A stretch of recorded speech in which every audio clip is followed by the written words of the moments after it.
This audio course is brought to you by Shepherd's Global Classroom, a ministry that exists to equip the body of Christ by providing curriculum for rising Christian leaders around the world.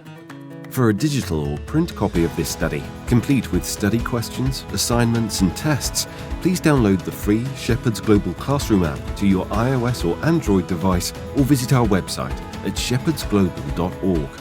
Thank you for listening.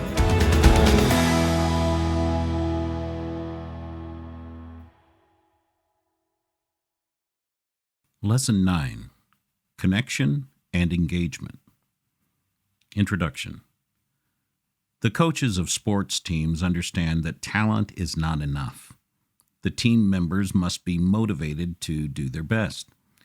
It is an important part of a coach's job to talk to the team and inspire them to make their best effort.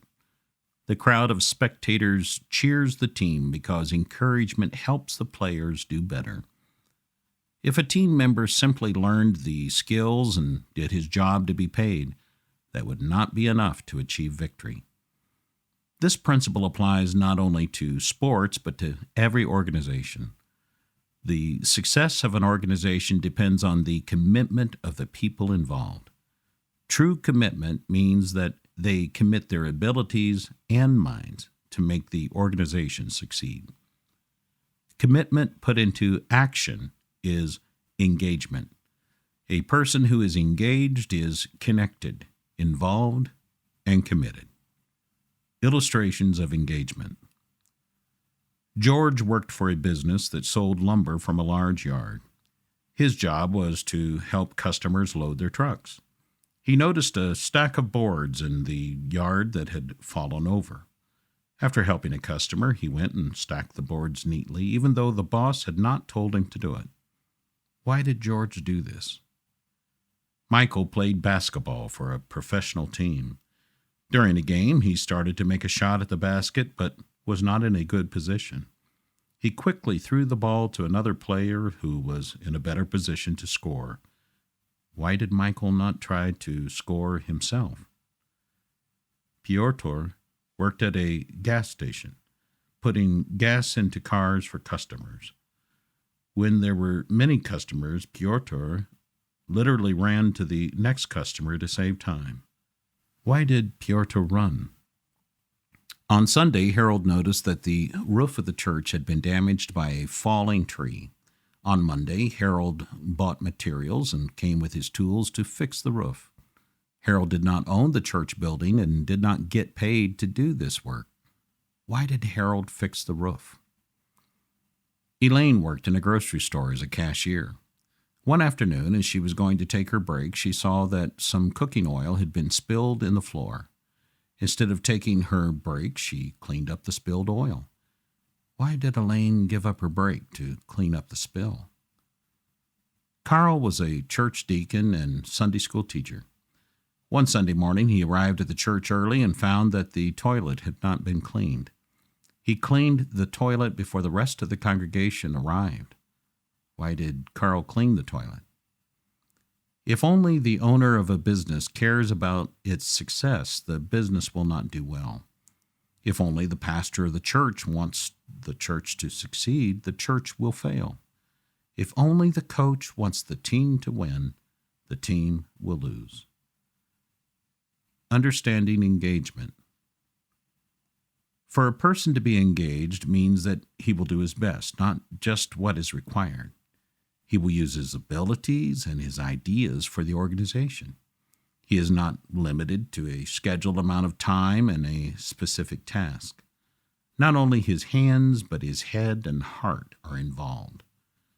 Sometimes leaders assume that people will work well because they are under authority or because they are being paid. The fact is that people work best when they feel a personal commitment to the organization. An organization that depends on volunteers can do very little without people who are engaged. People will not commit their time and resources unless they share the goals of the organization. The people of an organization are not all at the same level of engagement. They may be at different levels. The leader appreciates people who are highly engaged and depends on them. The leader may not understand why some people are not engaged, but his job is to raise their engagement level. A leader should spend a significant amount of time raising the engagement level of his people. That is one of the leader's most important jobs, and nobody else can do it as well as he can. The leader is either increasing people's engagement or hindering it. Churches have people with money who do not give. Organizations have people with time, but they are not available. Businesses have employees with ideas that they do not share. Sometimes pastors look for someone outside of the church to help or to support financially. However, they have people in the church who are able to help and do not, and people in the church who are able to give and do not. The problem is a lack of engagement. The people of the church do not feel that the church is their own. Engagement is a demonstration of connection. The people will not engage unless they feel connected, identified with the organization and leader. Consider the example of a family. Members of a family help each other in many ways without expecting specific rewards for the things they do. Why do they do it? Because they are part of the family. They are connected. If the people of an organization are not giving and doing what they can, they do not feel connected. If a person feels connected, the organization's goals are his goals. The organization's needs are his needs. And the organization's success is his success. Sometimes leaders do not recognize a lack of engagement. They think that their people need training, but training is not the solution for someone who is not doing what he could. The problem is, he is not connected. Signs of a lack of connection in the organization. Leaders have difficulty recruiting members for responsibilities. Members feel uninvolved in decisions. Members leave easily when there are problems. Members criticize their own organization to outsiders. Members are not concerned about the organization's success. Members distinguish the organization from themselves. A member who does not feel connected talks about the organization as if it were a distinct entity separate from its members. He talks about what the organization should do. He uses the term they instead of the term we. Leaders in an organization that is not well connected put a distance between themselves and the people of the organization. They are difficult for the people to reach, even for communication. The leaders keep their work a mystery that the people cannot understand. They do not want to hear suggestions or complaints. When an organization is like this, the will of the organization is the only recognized reality. All other facts are ignored as people survive by hiding their mistakes. People fear information and truth when they do not feel connected to the leadership. Small tribes and cliques may develop in an organization that is not connected. Cliques are formed by people who protect each other from changes and from leadership. When people feel danger within the organization, they focus on their personal problems instead of the challenges of the organization. When dealing with rivalries, they are unable to focus on positive, selfless achievement. Sometimes the meetings of the organization show that members are not connected. People stay away from meetings if they think that the meeting is not important for the operations. They don't think their own participation makes a difference. They don't share the goals of the leaders and don't want to be involved. Some organizations lose young people who could become leaders because they see that they cannot become part of the established administration. The leaders hold their positions by keeping connections with influential people and do not give opportunities to people who are not connected. Young people with abilities may go to other organizations that allow them opportunities. Other churches may copy your methods and programs, but people usually do not leave an organization if they feel connected. That means that your only real competitive edge is your relationship with your people. The one thing your competition can never steal from you is the relationship you have with your people. Examples from Scripture. When the young Rehoboam became king, the old men advised him to serve the people. If you serve them, they will serve you. 1 Kings 12:7. They said that he should connect with the people by showing that he cared about their needs. Then the people would see that the kingdom was for them, and they would be loyal to it. They would share the goals, problems, needs, and work of the kingdom. Rehoboam thought that his position was enough. He thought that his authority meant that he did not have to ask for engagement. He said he would rule strictly without concern for the people. Most of the people separated from Rehoboam. They said, "We have nothing in this king. We will take care of ourselves and leave him to himself." 1 Kings 12:16. People who do not feel connected in an organization care about their own needs and not the goals of the organization. Even if they do not leave, they work only for their own goals. Rehoboam's response was to try to use authority. He did not try to understand their needs. He sent a tax collector, but that did not work. He planned to send the army, but God stopped him. The kingdom was never united again. Jeroboam was a rebel who tried to get people to be disloyal to Solomon. He did not succeed and went to Egypt to avoid being killed. After Solomon died, Jeroboam came back to Israel to see if there was an opportunity for him to take power. He led a group of representatives from the tribes to talk to the new king, Rehoboam. Rehoboam foolishly told the people that he would treat them severely, assuming that they had no choice but to obey him. 1 Kings 12:13 and 14. The people were angry, and Jeroboam was able to separate 10 tribes. Jeroboam led the people into idolatry so that they would not return to Jerusalem to worship. 1 Kings 12:26 through 28.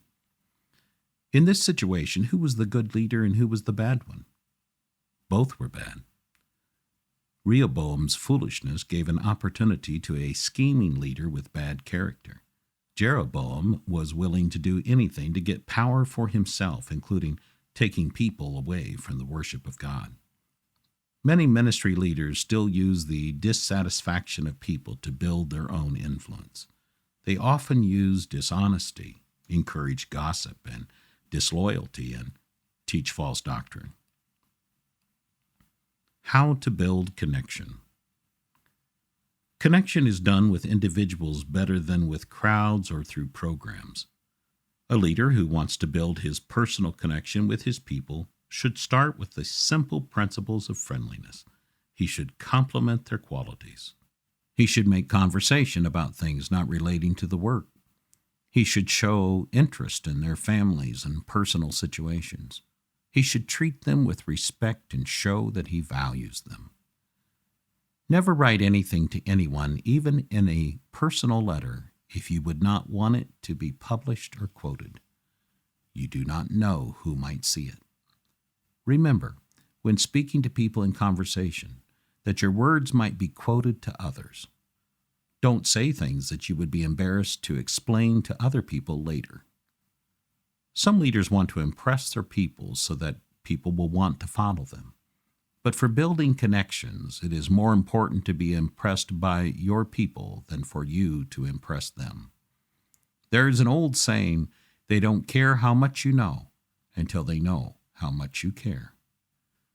Many leaders are weak in their listening skills because they think they already understand the situation, know what needs to be done, and are ready to convince others.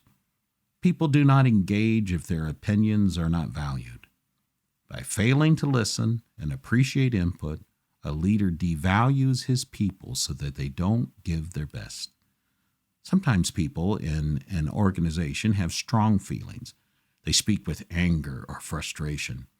A leader might make the mistake of trying to give them directions while they simply feel the need to express their feelings.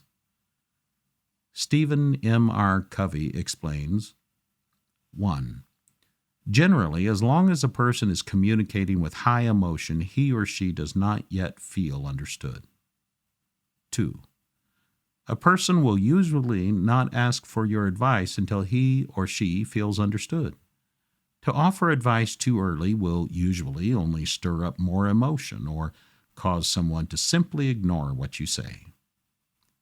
Next time you are in that situation, try this. Instead of trying to change the mind of the emotional person, listen.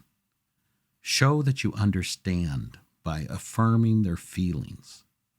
You feel frustrated because, even if you disagree with their opinions, you will see them start to calm down and eventually start to listen to you because they think you understand them. Until they think you understand, they don't think your opinion matters. Lead by asking questions, not to manipulate, but to understand and stimulate thinking. If people who could help are not helping, questions will help them engage. If they share your values, you can get them to help you accomplish the goals. Ask, what do you think we could be doing better? What do you think we should be trying to do? How could we do a better job at blank? As they help you with ideas, they will also want to help with the work. People don't want to help if their ideas are not appreciated. If you think a person's idea is good, he will think you are intelligent. The leader must have a means of welcoming complaints and negative information. People do not communicate unless they feel that it is safe. If they think they will be punished for disagreeing, they will not give their opinions. Engagement is helped with the custom of having meetings before the meeting. Before you have a meeting with everyone to propose a change, talk to individuals and small groups to get their opinions and explain your plan. Ask them what they think and listen carefully. Answer their objections so that the objections will not come up in the main meeting. People in the main meeting should not be surprised at the leader's decisions. They should know what to expect. Leaders should not usually surprise people with their decisions. If the people of the organization are often surprised by what their leaders do, the leaders are not explaining well their values and how they plan to support the values. Trust in the organization becomes strong if people feel that decisions will not be made suddenly without their understanding. They will share the vision if they get to discuss it and influence it before it is promoted. The leader should give people access to the same information that motivates him. They cannot share his goals unless they are motivated by the same information. Serving customers. God gives pastors the job of serving the people of the church. We are to discern their needs and care for them like a shepherd cares for his sheep.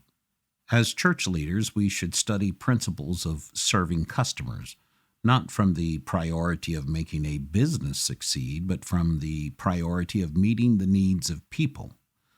Our priority is to fulfill the task God has given us. Every organization, whether business, ministry, or another kind, exists to meet the needs of people. Therefore, every organization needs a clear service vision. Some principles work the same way for either a business or a ministry. The service vision and values should be clear so that everyone in the organization is focused on what is important and will know what behaviors are expected. Great companies realize that their most important customers are their own people, employees and managers. If leaders take care of their people and encourage them to bring their brains to work, the people will go out of their way to take care of the customers. Customer loyalty is what you get when you create a motivating environment for your people. Many people accept low-quality service without complaining because they do not expect it to be better. That does not mean that they are satisfied. If a better option comes along, they will quickly switch to it. Therefore, A leader cannot assume that everything is okay just because people are not complaining. If people are leaving a church or other organization for trivial reasons or even without a reason, there is a lack of satisfaction. The leaders should not wait to hear complaints. Consistent excellence requires a training program and constant improvement. Consistency is important because if you create higher expectations but fail to fulfill the expectations, people are disappointed. Service begins with ordinary friendliness. To be friendly to someone means to treat him as a person, not just as a business encounter. When you converse with them about something that is not related to the transaction, they feel that they are interacting with you in a friendly way. Beyond friendliness, give attention to the needs of people. Try to see a need and help in a unique way beyond routine services. Obviously, an organization cannot provide everything for everyone, but it should meet certain needs in Obviously, an organization cannot provide everything for everyone, but it should meet certain needs in an exceptional way. Consider, what kind of people do you want to attract? What do you want to accomplish? What needs should you meet? A leader should imagine what perfect service would be, then develop and correct his understanding by talking to the people he serves. Consider your organization. What kind of people do you want to attract? Whose needs should you meet? Think about the kind of people served by your organization. What are they looking for when they come to you? What could you offer beyond their expectations? 5 summary statements. 1. People work best when they feel a personal commitment to the organization. 2. A leader should spend time raising the engagement level of his people. 3. If the people of an organization are not giving and doing what they can, they do not feel connected. 4. The leader must have a means of welcoming complaints and negative information. And 5. Leaders should not usually surprise people with their decisions. This concludes Lesson 9, Connection and Engagement. You've been listening to an audio presentation from Shepherd's Global Classroom. If you've appreciated these lessons, please take a few moments to contact us on our website or in the SGC app. Our team would love to hear from you and to know that you are praying for us as we endeavour to serve the world's most underserved pastors and Christian leaders. Thank you for listening. It's been an honour for us to provide this teaching and to help you to grow in the grace and knowledge of the Lord Jesus.